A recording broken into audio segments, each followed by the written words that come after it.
You ask Tiger to solve. This deals with linear equations with one unknown. The final result is x equals 4. Let's solve it step by step.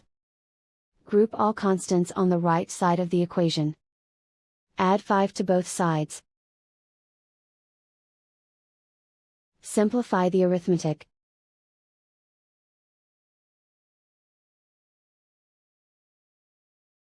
Isolate the x. Divide both sides by -6. Cancel out the negatives. Simplify the fraction. Cancel out the negatives. Find the greatest common factor of the numerator and denominator. Factor out and cancel the greatest common factor. And so the final result is x equals 4.